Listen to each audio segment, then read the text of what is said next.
Satu perkara special tentang Shaddad ibnu Aus dulu, dalam keadaan dia pernah melihat Rasulullah. Shaddad ni, ni terkeluar cerita Shaddad sikit. Shaddad ibnu Aus, dia tengok satu hari Rasulullah dalam keadaan mukanya agak sedih, sugul, muram. Lalu bila melihat Rasulullah berkeadaan demikian, Shaddad ni dia berhenti, dia tanya Nabi, "Wahai Rasulullah, apakah yang menyebabkan aku melihat pada wajah kamu ni nampak sedih, nampak sugul, nampak muram?" Rasulullah memberitakan kepadanya, Rasulullah mempunyai kebimbangan tentang umatnya. Rasulullah bimbang tentang umatnya pada dua perkara.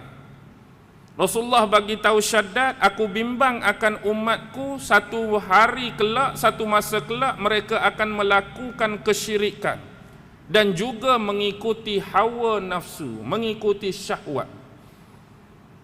Jadi perkara ini dalam perspektif Shaddad agak ganjil, agak pelik, agak aneh bila Rasulullah berkata demikian.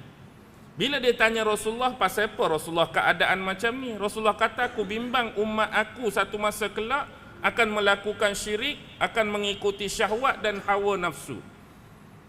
Sebab apa yang jadi pelik pada diri Shaddad? Sebab bila dia melihat kriteria dan kehebatan sahabat-sahabat yang berada di belakang Rasulullah, sahabat-sahabat yang dia kenal kuat keimanan dan kepercayaan kepada Allah, sahabat-sahabat yang dia kenal kebanyakannya bersifat zuhud, rendah diri dan tawaduk, sahabat-sahabat yang dia kenal kuat dari sudut amalan-amalan, sahabat-sahabat yang dia kenal kuat dari segi ibadah-ibadahnya, hebat bertempur di medan perang. Tiba-tiba Rasulullah risau pasal dua benda ni. Amat berlainan dengan kriteria sahabat yang dia duduk hidup sekali. Ni tentang akan datang. Yang Rasulullah nak bagi tahu satu masa umatku hak dikatakan syirik tadi, mereka bukannya menyembah matahari. Satu masa hak nak jadi syirik ni, mereka bukannya menyembah patung-patung berhala. Satu masa hak nak jadi syiriknya, mereka bukan menyembah batu-batu.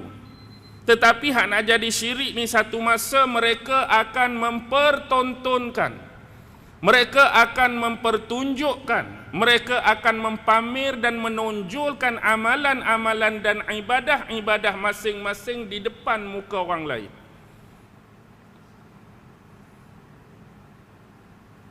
Hak anak Rasulullah bimbang hak syirik ni, masing-masing nak tunjuk dialah yang paling soleh, dialah yang paling baik, dialah yang paling beriman, dialah yang paling mukmin, dengan menunjukkan amalan-amalan dan ibadah ni supaya terlihat dan dipandang oleh manusia lain.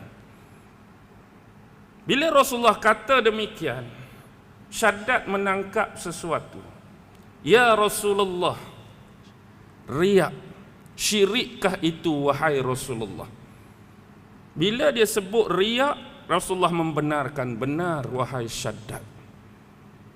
Sesungguhnya seseorang yang sedang berpuasa, tiba-tiba datang kepadanya salah satu daripada syahwat dunia, maka dia berbuka puasa. Orang tu sedang berpuasa, tiba-tiba datang salah satu syahwat dunia yang menyebabkan dia berbuka. Tapi bila orang tanya depan orang, hang puasa tak? Relax. Orang beriman puasa, padahal tak puasa.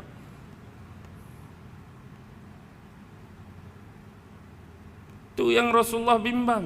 Ketahuilah bahawa sesungguhnya syirik jenis ini lebih licik dan lebih halus daripada butiran-butiran pasir. Apa dia? Syirik khafi, bukan syirik jali. Syirik jali itu hak terang-terang, macam sembah berhala, macam sembah-sembah benda-benda lain, makhluk-makhluk lain, patung-patung, batu-batu, kayu-kayu, pokok-pokok, tu hak jali. Hak dimaksudkan di sini ialah syirik khafi, riak. Mempamerkan ibadah, mempertontonkan ibadah kepada orang lain semata-mata nak suruh orang kata kita ni baik.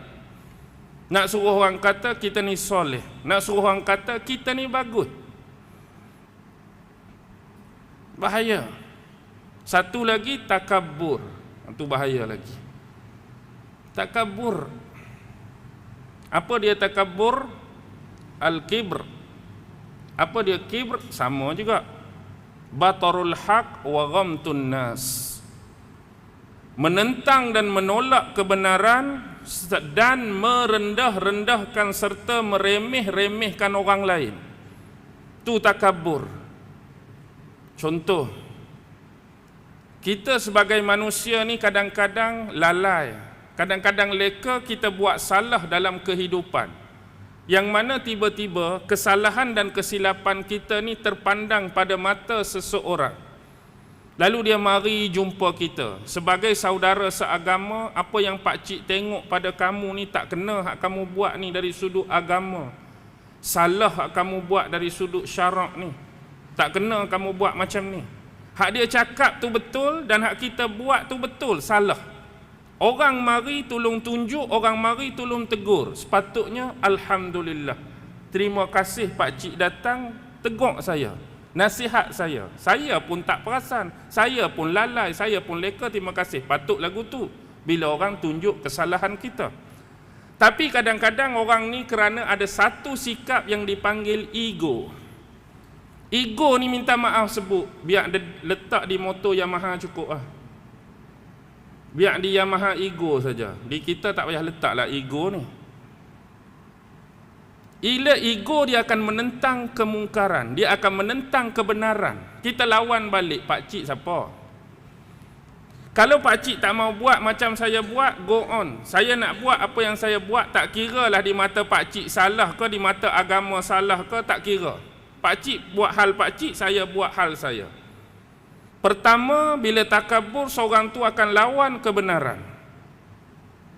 Dan nak melengkapkan takabur yang sebenar, perlu ada satu lagi ghamtun nas, meremeh-remeh dan merendahkan manusia. Kalau dia cuma lawan, okey lagi. Dia lawan, lepas tu dia tambah dengan ayat-ayat merendah dan meremehkan manusia. Pak cik siapa? Belajar pun kelas 3 tak lepas. Saya ada BA, saya ada MA, saya ada PhD. Pak cik gaji basic 800, saya gaji 15,000 sebulan. Saya kerja besar, pak cik kerja kecil. Saya orang kaya, pak cik orang miskin. Saya orang ada-ada, pak cik orang tak ada. Bila kita start lawan kebenaran daripada pihak orang lain, lepas tu kita merendah-rendahkan orang, itulah takabur.